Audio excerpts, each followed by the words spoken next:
እመጣለሁ ብሎ እኮ መልእክት ከላከ 2 ቀን ሞላው። እንዴት እስካሁን አልመጣም? ሩቅ እኮ ነው። በትንሹ 3 ቀን ይፈጅበታል። ግን ጭርቁስ ጎሳው ላይ ሲደርስ ችግር አይፈጠርበትም ወይ? ካልሆነ ለምን ቆይ ግማሽ መንገድ ወተን አንቀበለው? አያስፈልግም። ይቺን መንገድ በራሱ መምጣት ካልቻለ ባይመጣ ነው የሚሻለው። እንደምታስቡት አይደለም። ይሄ ራሱ ወታደር ሆኖ ረጅም ዓመታትን አስቆጥሯል።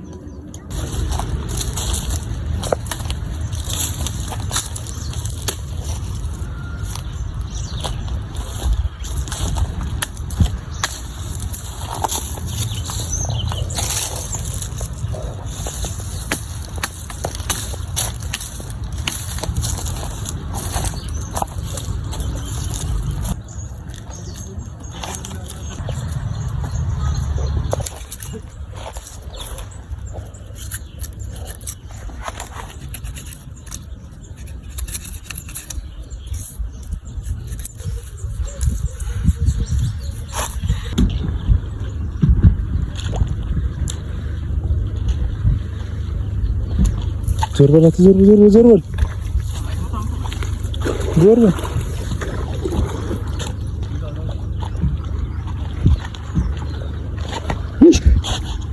ኧረ ወደኩ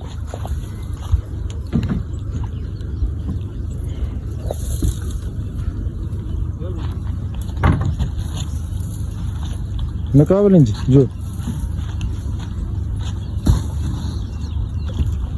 ዞር በል እንዳገባ